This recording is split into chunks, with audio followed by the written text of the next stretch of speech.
Shalom sahabat-sahabat Kristus, berjumpa kembali melalui saat teduh hari ini dengan tema Guru dan Buku Wajib.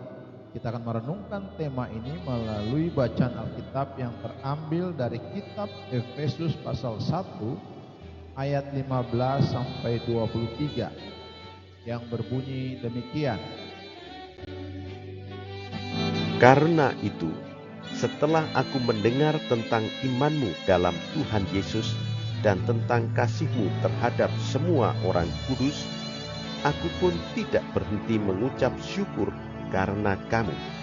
Dan aku selalu mengingat kamu dalam doaku dan meminta kepada Allah Tuhan kita Yesus Kristus, yaitu Bapa yang mulia itu, supaya Ia memberikan kepadamu roh hikmat dan wahyu untuk mengenal Dia dengan benar, dan supaya Ia menjadikan mata hatimu terang, agar kamu mengerti pengharapan apakah yang terkandung dalam panggilannya, betapa kayanya kemuliaan bagian yang ditentukannya bagi orang-orang kudus, dan betapa hebat kuasanya bagi kita yang percaya, sesuai dengan kekuatan kuasanya yang dikerjakannya di dalam Kristus dengan membangkitkan Dia dari antara orang mati dan mendudukkan Dia di sebelah kanannya di surga, jauh lebih tinggi dari segala pemerintah dan penguasa dan kekuasaan dan kerajaan dan tiap-tiap nama yang dapat disebut, bukan hanya di dunia ini saja, melainkan juga di dunia yang akan datang.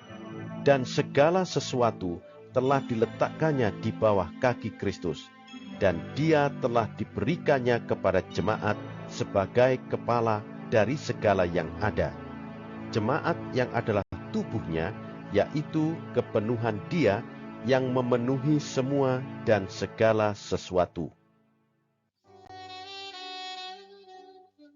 Ayat hafalan hari ini terambil dari kitab Efesus pasal 1 ayat 17 yang berbunyi demikian.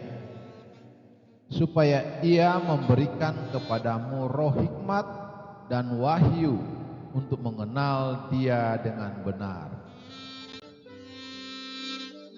Sahabat-sahabat Kristus, dalam sebuah konferensi Alkitab, Profesor Ludwig Spock Vision dari Universitas Wissenheim menyampaikan makalah doktrin Paulus tentang pembenaran oleh iman. Ia menjelaskan doktrin ini dengan sangat baik. Tapi di akhir kuliahnya, semua pendengarnya memberikan tepuk tangan yang meriah karena mereka begitu kagum. Namun, sebelum kembali ke tempat duduknya, ia mengucapkan komentar yang amat mengejutkan. Ia berkata, "Tetapi semuanya hanyalah omong kosong." Sang pakar Alkitab ternyata bukanlah seorang yang beriman. Sebab bagaimana bisa seorang yang meneliti dan menguasai firman Tuhan tetapi tidak percaya pada Tuhan? Sahabat-sahabat Kristus, hal ini sangatlah mungkin karena firman Tuhan tak pernah berdiri sendiri untuk menjamah dan mengubah hati orang. Kuasa firman Tuhan berasal dari pekerjaan Roh Kudus dalam hati seseorang. Demikianlah keyakinan Paulus. Sebab itu ia berdoa supaya Roh Kudus senantiasa menolong orang percaya untuk mengenal Tuhan. Ayat 17. Roh Kuduslah yang dapat menerangi hati kita untuk memahami pengharapan, kemuliaan, kuasa, dan karya Bapa melalui Kristus untuk menebus dunia ini. Ayat 18 sampai 21. Sahabat-sahabat Kristus, tanpa Roh Kudus kita tidak akan mengalami kuasa transformasi dari firman-Nya dalam kehidupan ini. John Owen, teolog dari abad ke-17, memperingatkan kita. Katanya, jika Roh Kudus tidak bekerja bersama firman-Nya, maka Alkitab hanyalah kumpulan huruf mati.